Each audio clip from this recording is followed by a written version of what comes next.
Welcome back to the vault. I am the warden. If you have not yet heard part 1 of this transmission, stop, go back. The vault does not reward those who skip ahead. What you are about to hear only lands with full weight if you know what Wilbur Whateley was, if you know what he was feeding, if you know that it has now been without food since August 2nd, 1928, and that it has had 15 years to grow. Wilbur is gone, dissolved on the floor of a library reading room into something that offended the air and left no bones. But the thing in the farmhouse, the thing old Whateley warned must never be allowed to burst its quarters before the gates were opened. That thing did not know Wilbur was dead. It only knew that it was hungry, and that the walls around it were no longer adequate to contain what it had become. What follows is the actual Dunwich horror. Part 1 was the prologue, the origin, the blood.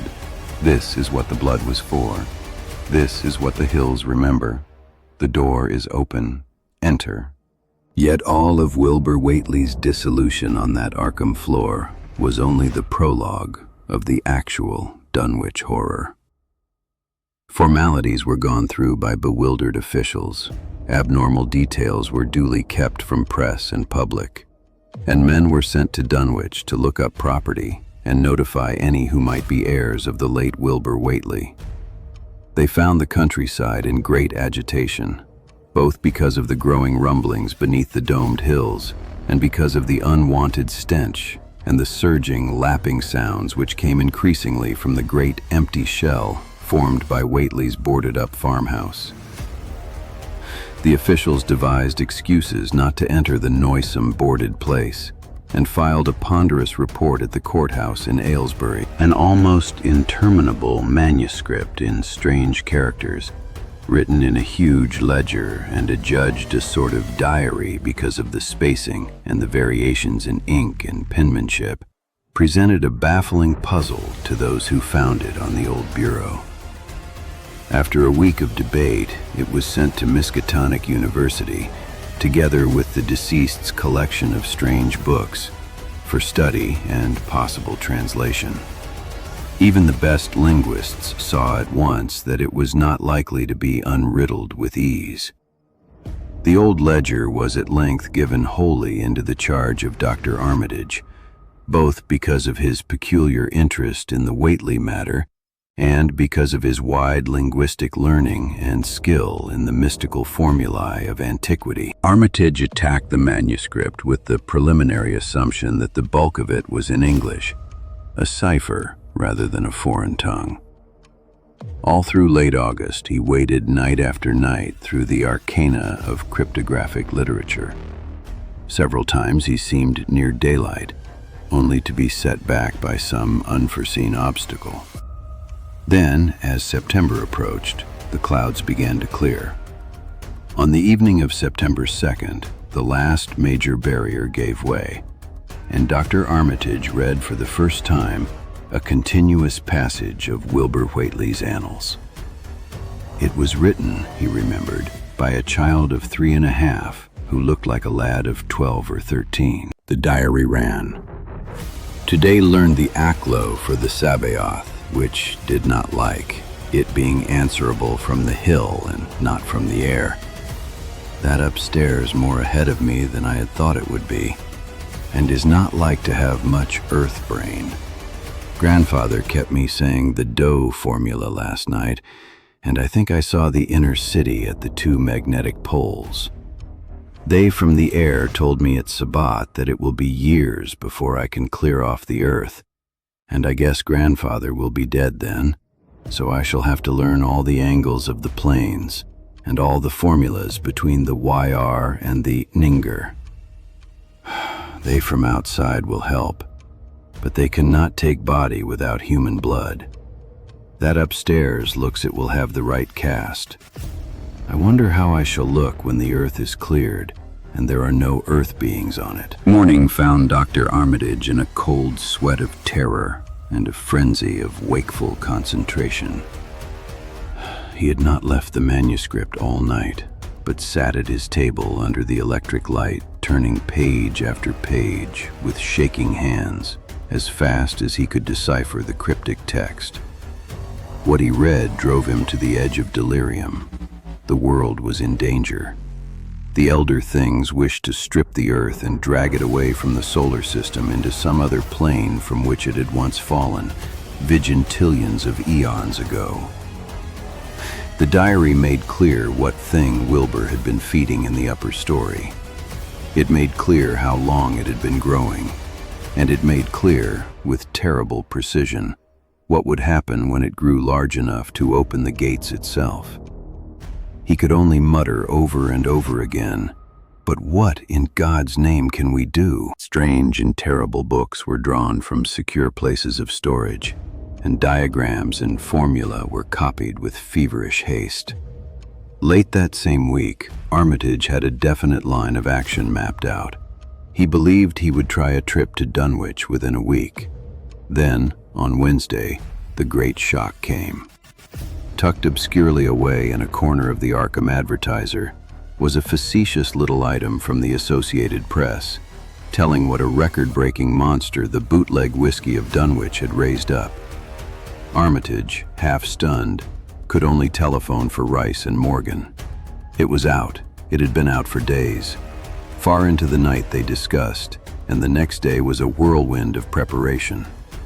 Armitage knew he would be meddling with terrible powers, yet saw that there was no other way to annul the deeper and more malign meddling which others had done before him. It was in the dark of September 9th that the horror had broken loose. The hill noises had been very pronounced during the evening, and dogs barked frantically all night. Early risers on the 10th noticed a peculiar stench in the air. About 7 o'clock, Luther Brown, the hired boy at George Corey's between Cold Spring Glen and the village, rushed frenziedly back from his morning trip to the meadow with the cows, almost convulsed with fright. He stamped out his tail in gasps. Great round prints as big as barrelheads, sunk deep into the road like an elephant had been along, only far more than 4 feet could make. Lines spreading out from each print like enormous palm leaf fans pounded into the mud. And the smell, the same awful smell as around Wizard Whateley's old house. Word passed down the party telephone lines with rising hysteria. From Sally Sawyer at Seth Bishop's came the worst of it. The Whateley farmhouse, boarded on all sides, had exploded outward.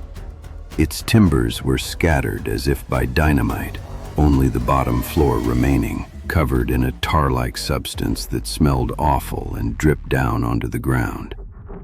Great round marks bigger than hogsheads covered the yard, all sticky with the same substance. A great swath wider than a barn was matted down across the fields. All the stone walls tumbled every which way wherever it passed. Half the Bishop cattle were gone clean. Those that remained were sucked dry of blood, with sores on them like the sores on Whateley's cattle ever since Lavinia's child was born. By noon, 3/4 of the men and boys of Dunwich were trooping over the roads and meadows, examining in horror the vast, monstrous prints, the maimed Bishop cattle, the strange, noisome wreck of the farmhouse, and the bruised, matted vegetation of the fields and roadsides. Whatever had burst loose upon the world had gone down into Cold Spring Glen, for all the trees on the banks were bent and broken, and a great avenue had been gouged in the precipice-hanging underbrush. It was as though a house, launched by an avalanche, had slid down through the tangled growths of the almost vertical slope. From below, no sound came, but only a distant, undefinable fetor. 3 dogs with the party had barked furiously at first, but seemed cowed and reluctant when near the glen. The men preferred to stay on the edge and argue, rather than descend. That night everyone went home, and every house and barn was barricaded as stoutly as possible. No cattle were allowed to remain in open pasturage. About 2 in the morning, A frightful stench and the savage barking of dogs awakened the household at Elmer Fry's on the eastern edge of Cold Spring Glen. Then, the noise of splintering wood from the barn, followed by hideous screaming and stamping among the cattle. The dogs slavered and crouched close to the feet of the fear-numbed family. Fry lit a lantern through force of habit, but knew it would be death to go out into that black farmyard. The children whimpered, kept from screaming by some obscure vestigial instinct of defense, which told them their lives depended on silence. At last the noise subsided to a pitiful moaning, and great snapping and crackling ensued. The Frys did not dare to move until the last echoes died away far down in Cold Spring Glen. The next day all the countryside was in a panic. Two titan swaths of destruction stretched from the glen to the Fry farmyard. Of the cattle, only about a quarter could be found and identified. Some were in curious fragments, and all that survived had to be shot. Darkness fell upon a stricken countryside, too passive to organize for real defense.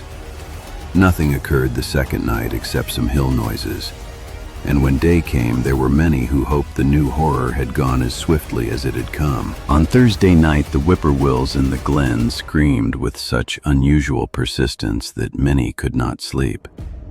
About 3 in the morning, every party telephone in the district rang tremulously. Those who answered heard a fright-mad voice shriek out, "Help! Oh my God!" And some thought a crashing sound followed the breaking off of the exclamation. There was nothing more.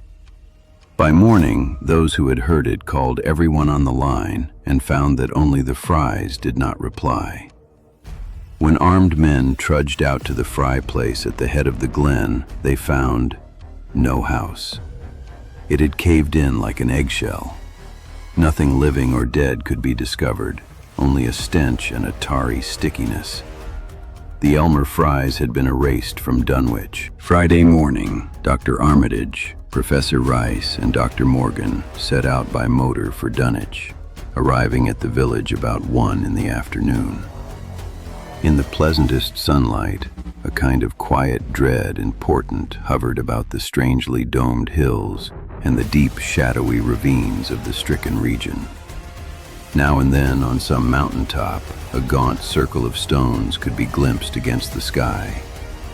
From the air of hushed fright at Osborne's store, they knew something hideous had happened, and soon learned of the annihilation of the Elmer Fry house and family. The state police who had arrived from Aylesbury that morning could not be found, their car standing empty near the Fry ruins. Old Sam Hutchins turned pale and pointed to the dark hollow that yawned close by. "God," he gasped.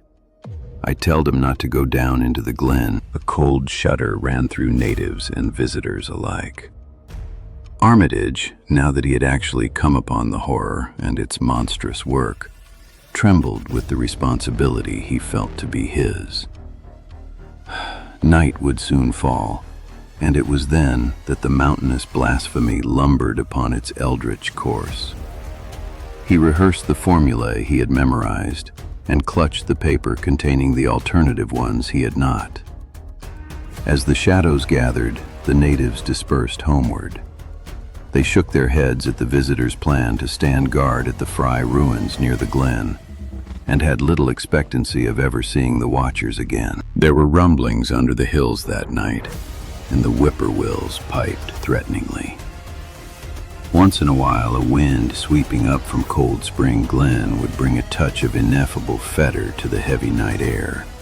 Such a fetor as all 3 of the watchers had smelled once before, when they stood above a dying thing that had passed for 15 years and a half as a human being. Whatever was down there was biding its time. It came in the daylight. The 3 men were sheltering from a violent storm in the ruins of a Fry outbuilding when word arrived from witnesses down the road. Trees bending at the mouth of the glen, a swishing, lapping sound, enormous stomping and splashing in the mud, and nothing that any eye could see. Only the bent trees and underbrush, a bridge cracking under invisible weight, the swath of crushed vegetation turning up the road toward the wrecked Whateley farmhouse and Sentinel Hill. Then reports from the Seth Bishop farm, the same crumpling and destruction, the same silence on the telephone line when the screaming stopped. The Seth Bishop house and barn collapsed like the Fry place. Nothing found inside. Armitage spoke decisively to the faltering group of frightened rustics who had gathered. "We must follow it, boys. I believe there's a chance of putting it out of business. Those Whateleys were wizards. Well, this thing is a thing of wizardry and must be put down by the same means. It's invisible. I knew it would be. But there's a powder in this long-distance sprayer that might make it show up for a second. It's a frightful thing to have alive, but it isn't as bad as what Wilbur would have let in if he'd lived longer. You'll never know what the world has escaped." The three men from Arkham, old, white-bearded Dr. Armitage, stocky, iron-gray Professor Rice, and lean, young Dr. Morgan, ascended Sentinel Hill alone. The crowd below passed a telescope among themselves, watching. It was hard going, and Armitage had to be helped more than once. High above the toiling group, the great swath trembled as its hellish maker repassed with snail-like deliberateness. Then it was obvious that the pursuers were gaining. Rice, from the party's point of vantage above and behind the entity, had an excellent chance of spreading the potent powder with marvelous effect. Those without the telescope saw only an instant's flash of gray cloud, a cloud about the size of a moderately large building near the top of the mountain. Curtis Whateley, who had held the telescope, dropped it with a piercing shriek into the ankle-deep mud. He reeled and would have crumpled to the ground had not 2 or 3 others seized and steadied him. All he could do was moan. "Bigger 'n a barn. All made of squirmin' ropes. Whole thing sorta shaped like a hen's egg, bigger 'n anything, with dozens of legs like hogs' heads that half shut up when they step. Nothing solid about it, all like jelly, and made of separate wriggling ropes pushed close together. Great bulging eyes all over it. 10 or 20 mouths or trunks a-sticking out all along the sides, big as stovepipes, and all a-tossin' and openin' and shuttin', all gray with kinder blue or purple rings. And God in heaven, that half face on top." The incantation from the summit became unmistakable, all 3 figures raising their arms in rhythmic chant. A purplish darkness pressed down upon the rumbling hills. Lightning flashed aloft. And then, from the altar stone on the peak, came sounds that will never leave the memory of those who heard them. Not from any human throat were they born. The organs of man can yield no such acoustic perversions. They were loud as the rumblings and the thunder above which they echoed, yet came from no visible being. Ignai, Thrufkinga, Yog-Sothoth, rang the hideous croaking out of space. Yibthink, hehe, grutlach. The speaking impulse seemed to falter, as if some frightful psychic struggle were going on. Then, gathering renewed force in stark, utter, ultimate frenzy, "Eh-ya-ya-ya-ya-ha! Eh-ya-ya-ya-ya! Nga! Here! Help! Father! Yog-Sothoth!" But that was all. A single lightning bolt shot from the purple zenith to the altar stone. A great tidal wave of viewless force and indescribable stench swept down from the hill to all the countryside. Trees, grass, and underbrush were whipped into a fury. The frightened crowd at the mountain's base was almost hurled off their feet. Dogs howled from the distance. Green grass and foliage wilted to a curious, sickly yellow-gray, and over field and forest were scattered the bodies of dead whippoorwills. The stench left quickly, but the vegetation never came right again. To this day, there is something queer and unholy about the growths on and around that fearsome hill. Curtis Whateley was only just regaining consciousness when the Arkham men came slowly down the mountain in the beams of sunlight, once more brilliant and untainted. They were grave and quiet, and seemed shaken by memories and reflections even more terrible than those which had reduced the group of natives to a state of cowed quivering. In reply to a jumble of questions, they only shook their heads and affirmed one vital fact. "The thing is gone forever," Armitage said. "It has been split up into what it was originally made of and can never exist again. It was an impossibility in a normal world. Only the least fraction was really matter in any sense we know. It was like its father, and most of it has gone back to him in some vague realm or dimension outside our material universe. Some vague abyss out of which only the most accursed rites of human blasphemy could ever have called him for a moment on the hills." Old Zebulon Whateley, who wanderingly remembered ancient things but who had been silent until then, spoke aloud. "Curious. 15 year gone, I heard old Whateley say, as how someday we'd hear a child of Lavinies a-callin' its father's name on the top of Sentinel Hill." Joe Osborne interrupted him to question the Arkham men anew. "What was it anyhow, and however did young wizard Whateley call it out of the air it come from?" Armitage chose his words carefully. "It was mostly a kind of force that doesn't belong in our part of space. A kind of force that acts and grows and shapes itself by other laws than those of our sort of nature. We have no business calling in such things from outside. But as to this thing we've just sent back, you needn't ask how Wilbur called it out of the air. Size, he didn't call it out." Armitage looked back up the hill. The altar stone was dark again. The whippoorwills were silent. It was his twin brother, but it looked more like the father than he did. What the Whateleys nearly accomplished was not the opening of a door. It was the dissolution of the entire wall between what is and what should never be. The summoning of forces that predate the concept of a world to summon them into. The hills of Dunwich still shake sometimes. The growths on and around Sentinel Hill are still wrong. And whatever went back to the father that day on the mountain, whatever received that dying cry of father, it waited once before. Vigintillions of eons. It is patient. The door is closed. If you wish to return to the vault, and I suspect you do, subscribe. The next transmission has already been selected. You will want to be here when I unlock it. Until then, stay in the dark.